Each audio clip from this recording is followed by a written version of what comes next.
तो दोस्तों, सामने शब्द के इस सेगमेंट में इस बार मैं राइटर की जगह एक ऐसे पेंटर, एक ऐसे कलाकार लेके आया हूँ जो शायद अपना एक मुकाम बहुत अच्छी तरीके से बना चुके हैं। और ये भी क्या कहा जाता है कि इन्होंने टेक्स्ट को यानी शब्दों को अपनी पेंटिंग का माध्यम बनाया है। टेक्स्ट को लेकर के ये तरह तरह के पेंटिंग बनाते हैं। आपने सुना होगा मुंह से मंत्रों का उच्चारण करते हैं, लेकिन इनकी तुलिका बोलती है, यानी कि अपने कैनवस पे अपनी तुलिका से ये मंत्रों का उच्चारण करते हैं। तो मेरे साथ हैं जगमोहन बंगानी जी। बंगानी जी, आपका बहुत बहुत स्वागत है।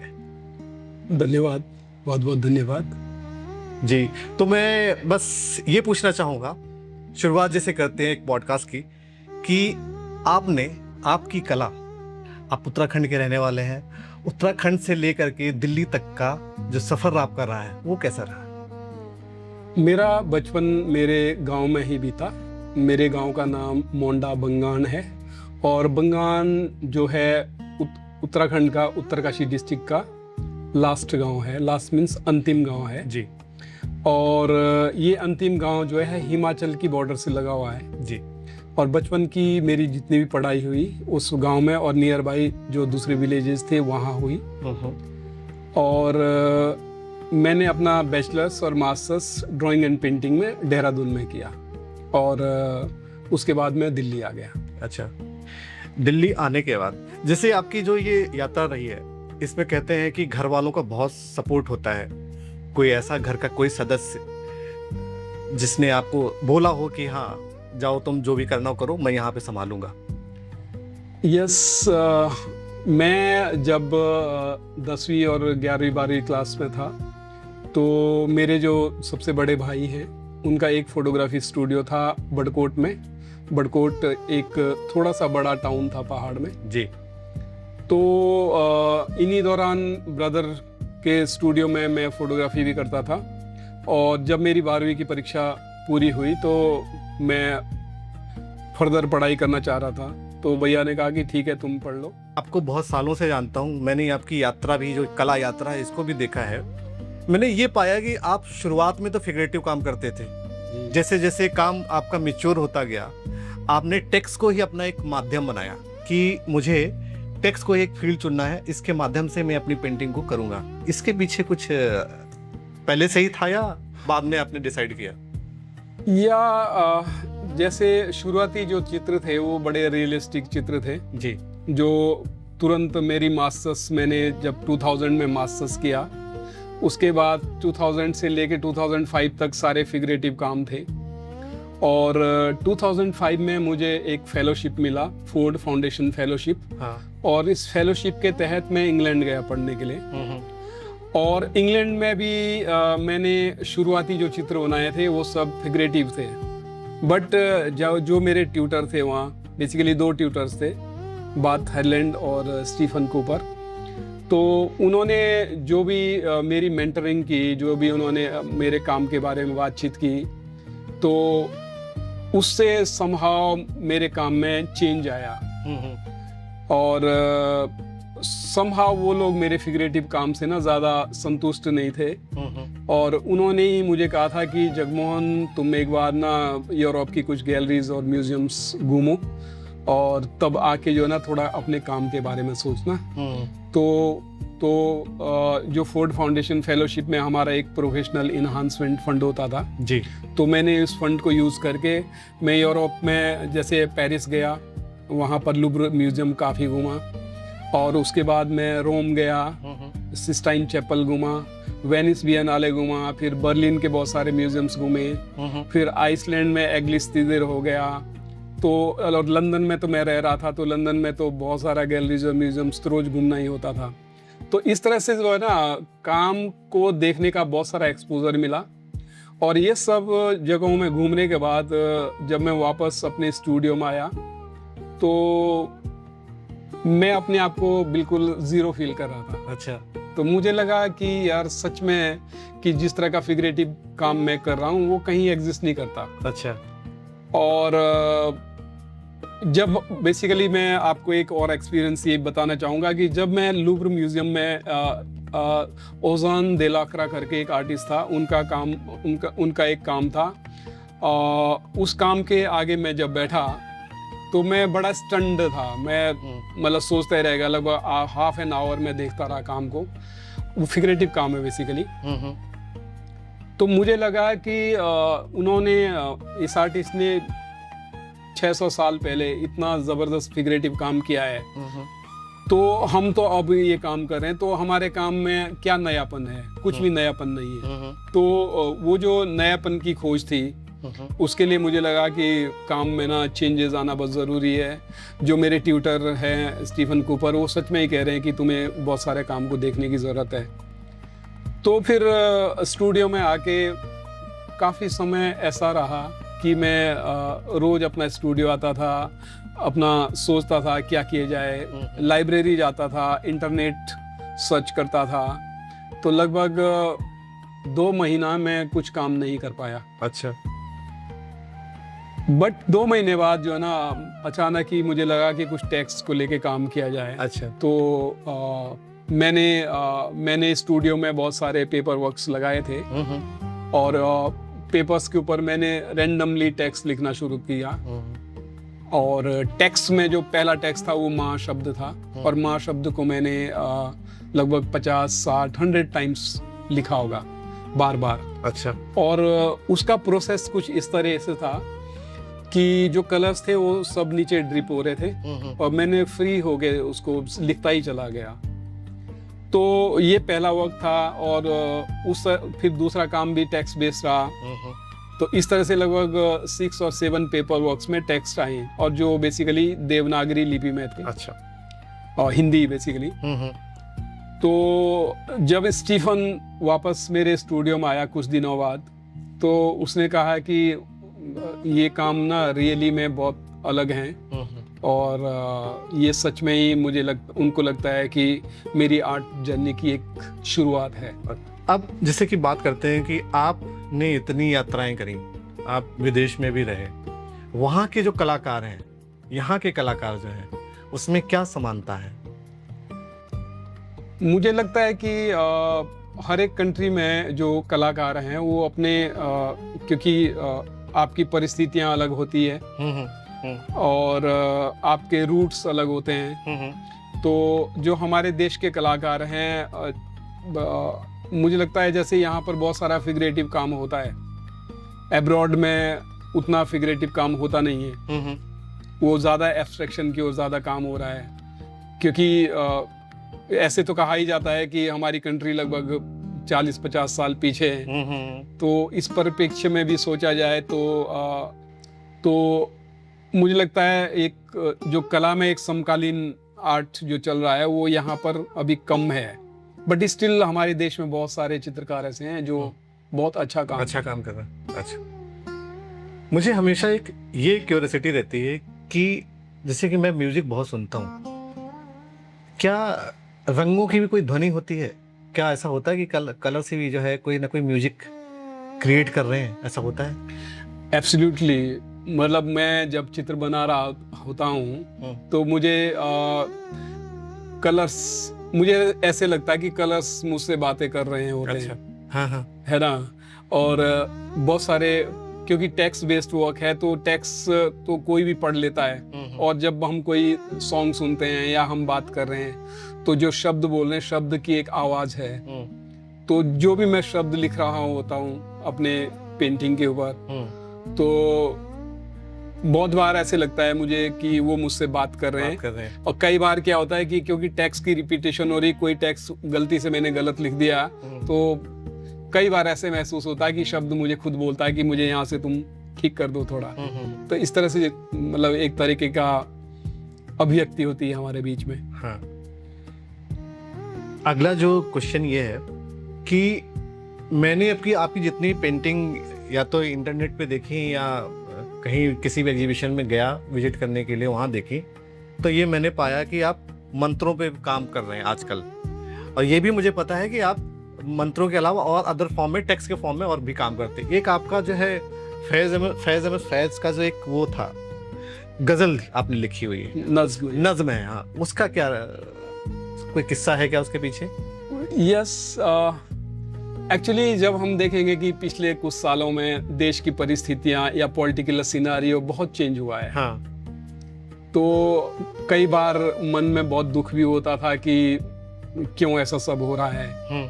तो जो फैज ने जो नज्म लिखी थी हम देखेंगे, हाँ, जाहिर है कि हम भी देखेंगे, हाँ। तो ये जो पेंटिंग है 2020 या 21 के दौरान मैंने बनाई और काफ़ी बड़ा साइज है। और ब्लू कलर कई बार निराशा का प्रतीक होता है। अच्छा। तो ये पेंटिंग ब्लू कलर में बनाई गई। इसमें पूरे पेंटिंग में बोल्ड टेक्स्ट आप देखोगे तो वो हम देखेंगे, हाँ, पढ़ने में आएगा। लेकिन आप जब उसको जूम करोगे, उसके अंदर देखोगे तो फैज की आपको पूरी नज्म वहाँ पढ़ने को मिलेगी। तो मैंने उस तरह से अपना मतलब अपना जो एक रोष होता है ना मन का, हाँ, वो व्यक्त करने की कोशिश करी। और ये मंत्रों का क्या है, मतलब आप अध्यात्म से जुड़े हुए हैं या कैसे, मतलब कि इसका भी कोई रोल होगा? एक्चुअली जैसे कि मैं उत्तराखंड से आता हूँ और उत्तराखंड कहा जाता है कि देवताओं की भूमि है, हाँ, है ना। तो मैं ऐसा नहीं कहूँगा कि मैं पूरी तरह से एक आध्यात्मिक व्यक्ति हूँ, लेकिन मैं आध्यात्म की ओर काफ़ी, आध्यात्म से बहुत सारा जुड़ा हूँ। तो यदि स्पिरिचुअल वर्ड को सोचते हैं तो हमारे मन में मंत्र भी कहीं ना कहीं आते हैं। और मंत्र हमें स्पिरिचुअलिज्म हुआ या मेडिटेशन के और करीब लेके जाते हैं जी। तो यही संदर्भ मेरे माइंड में है जब मैं मंत्रों को लेके पेंटिंग्स करता हूँ। अच्छा, ऐसी कोई पेंटिंग आपकी या पहली पेंटिंग कह सकते हैं जिसको ड्रास्टिकली आपको बिल्कुल चेंज कर दिया कि हाँ ये यहाँ से बिल्कुल अब मेरी जो है, कोई याद है आपको ऐसा कोई? हाँ, जब मैं इंग्लैंड में अपना मास्टर्स कर रहा था तो मेरा जो एनुअल शो के लिए हमारे पास लगभग 2.5 मंथ्स का टाइम था। तो मेरा काफ़ी बड़ा स्टूडियो था। तो स्टूडियो में मैंने एक पेंटिंग बनाई, वो थी गायत्री मंत्रा। और उपनिषदों में ये लिखा गया कि if you chant Gayatri Mantra 108 times it will purify your karmas. तो मेरे दिमाग में आया कि क्यों ना एक पेंटिंग ऐसी तैयार किया जाए जिसमें हम गायत्री मंत्र को 108 टाइम्स लिखें। तो ये इसी सोच के साथ ये काम शुरू हुआ। और इस पेंटिंग का जो साइज था वो 90 फीट बाई 10 फीट था। अच्छा। It was quite huge work. और I took about 2.5 months to produce this work of art, and the outcome of this work was fantastic. और लोगों को इतना पसंद आया ये काम। तो आपके प्रश्न का आंसर मैं इस तरह से दे पाऊंगा इसमें। हाँ। आपने बहुत टाइम गढ़ी में भी बिताया है। हाँ जी। जहाँ पर बहुत से कलाकार को जो है स्कॉलरशिप मिलती रहते हैं, पेंटिंग करते हैं।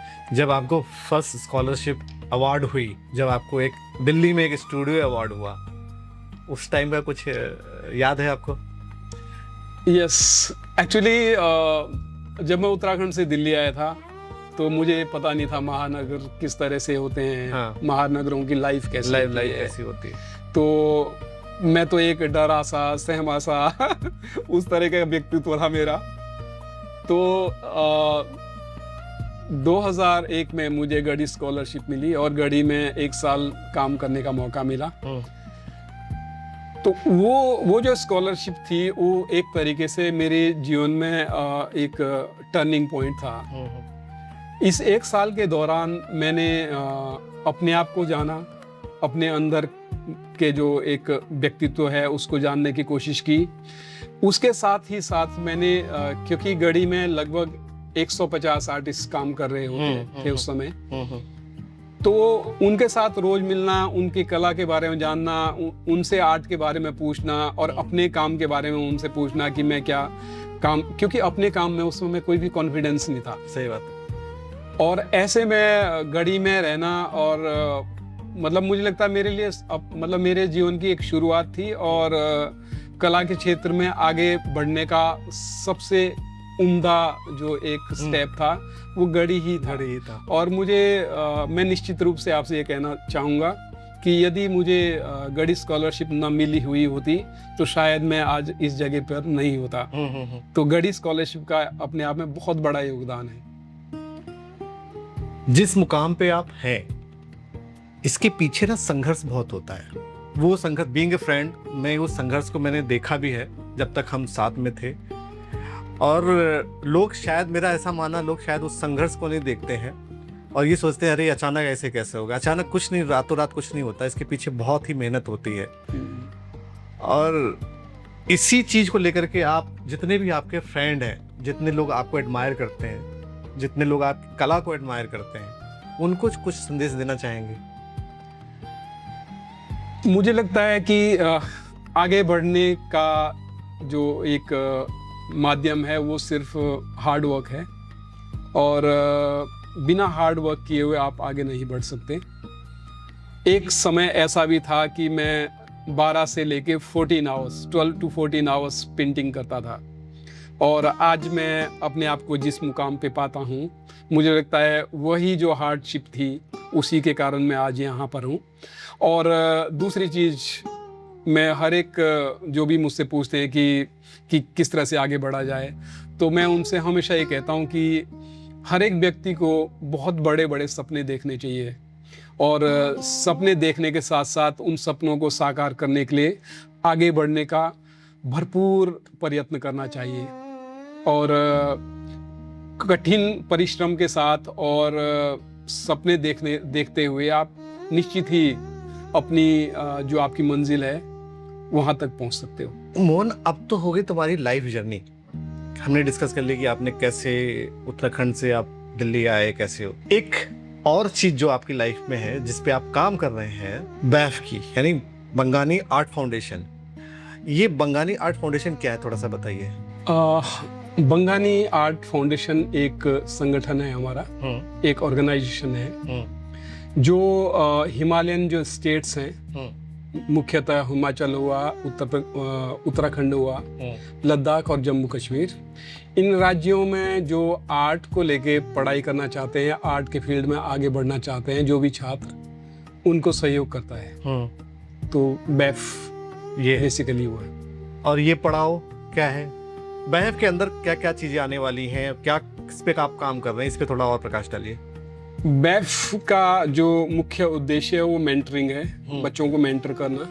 तो मेंटरिंग में जो एक प्रमुख हमारा वर्क है, या जिसको हमने नाम दिया है पढ़ाओ आर्ट मेंटरिंग प्रोग्राम, और दूसरा हमारा एक और प्रोग्राम है वो है बैफ अवार्ड, जिसमें हम एग्जीबिशंस और अवार्ड देते हैं। फिर हम आगे जाके ये भी सोच रहे हैं कि स्कॉलरशिप्स होंगी, उसमें कुछ रेजिडेंसीज होंगी। अच्छा, है ना। तो जो मेजर अभी पायलट प्रोग्राम है वो हमारा पढ़ाओ आर्ट पेंटिंग प्रोग्राम है, और इस साल हमारा 4था साल कंप्लीट हो रहा है पढ़ाओ का। ये पढ़ाओ आप कहाँ ऑर्गेनाइज करते हैं? पढ़ाओ हम काया लर्निंग सेंटर देहरादून में करते हैं। अच्छा। और इसमें ये हिमालयन राज्यों से लगभग 20 बच्चों का चयन होता है, और 20 बच्चों को लगभग 1 हफ्ते की रेजिडेंशियल फेलोशिप प्रोग्राम है। तो 1 हफ्ता वो बच्चे वहीं रहते हैं, खाना पीना रहना वहाँ रहता है।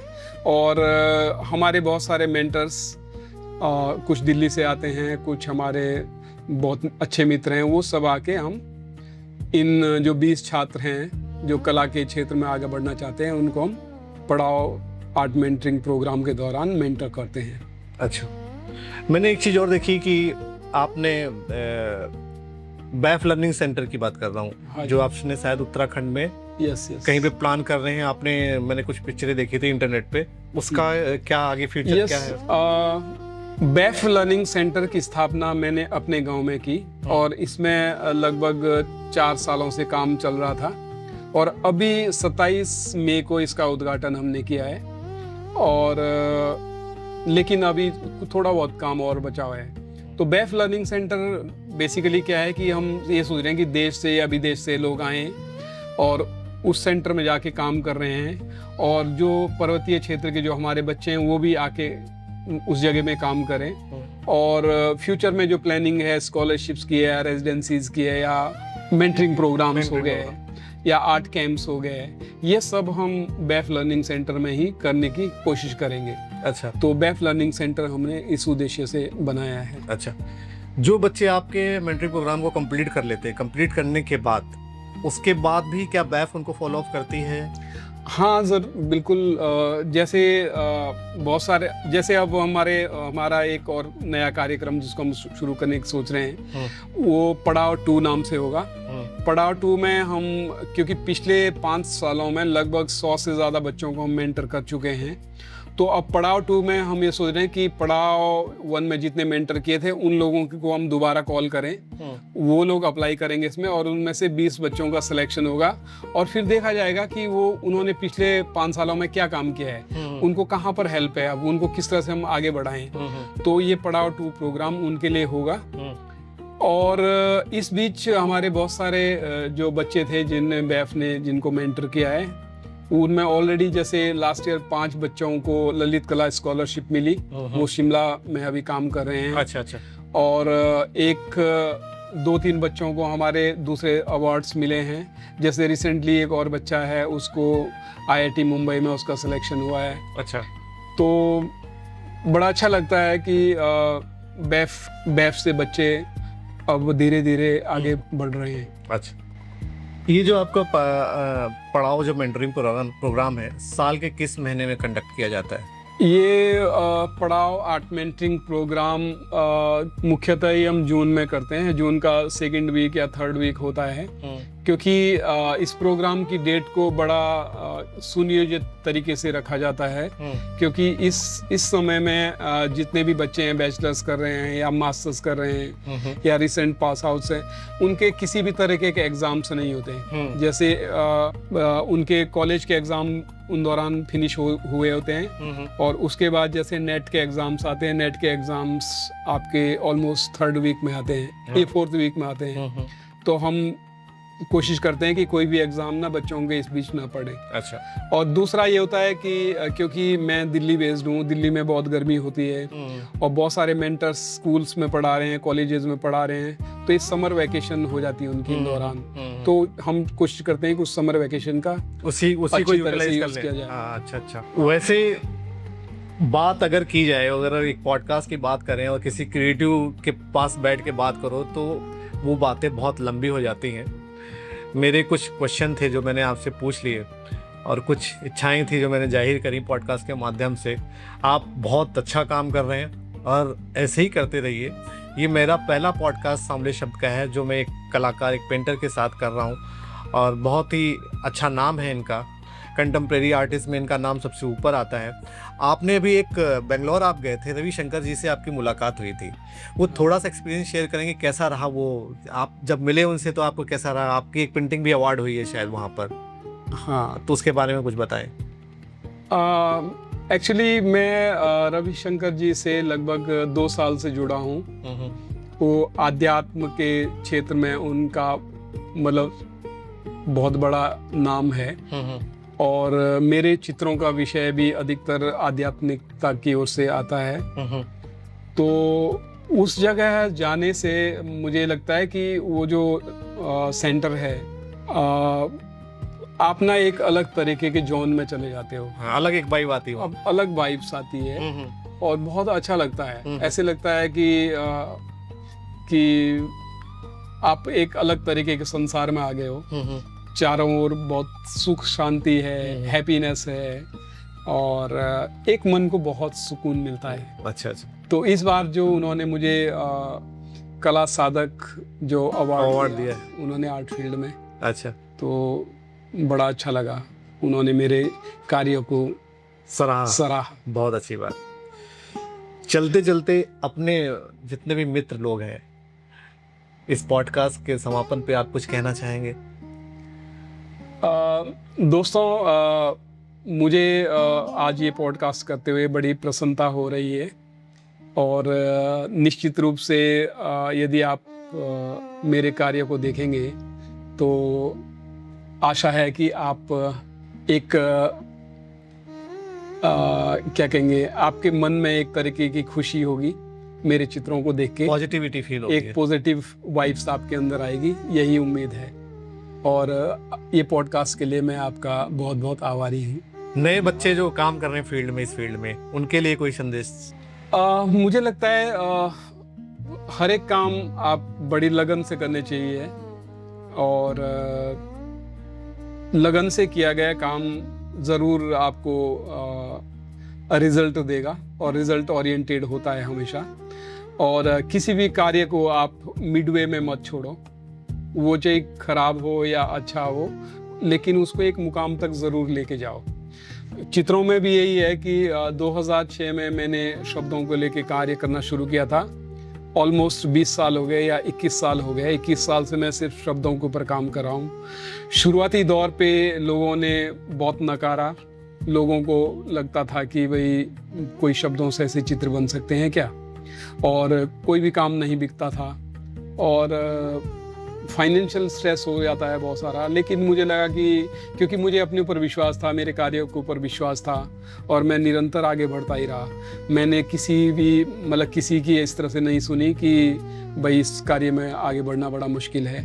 मैं बस अपने डेडिकेशन के साथ आगे बढ़ता चला गया, और आज मुझे बहुत खुशी होती है कि देश विदेश, बहुत सारे देशों में, लंदन हुआ या फिर फ्रांस है या ऑस्ट्रेलिया है ना, न्यूयॉर्क है बहुत, और दुबई है, इन सभी जगहों में मेरे चित्रों के जो है खरीदार हैं, जो मेरे चित्रों की भूरी भूरी प्रशंसा करते हैं, और मुझे बड़ी खुशी होती है। तो सर का कहना यह है कि अगर आप मेहनत करेंगे तो आप अपने ड्रीम को अचीव कर पाएंगे। तो इसी तरीके से मेहनत करते रहिए, और इस पॉडकास्ट को देखिएगा। अपने दोस्तों, अपने मित्रों, अपने जानने वालों, जितने भी फेलो हैं, चाहे वो इस कला से उनका संबंध हो या ना हो, लेकिन फिर भी आप शेयर करिएगा, किसी भी फील्ड से आप उनका रिलेशन हो। तो इस पॉडकास्ट को यहीं पे समाप्त करते हैं। जमोहन मंघानी जी का बहुत बहुत स्वागत अपने स्टूडियो में बुलाने के लिए, इतना समय देने के लिए बहुत बहुत शुक्रिया आपका। आपका भी बहुत बहुत धन्यवाद।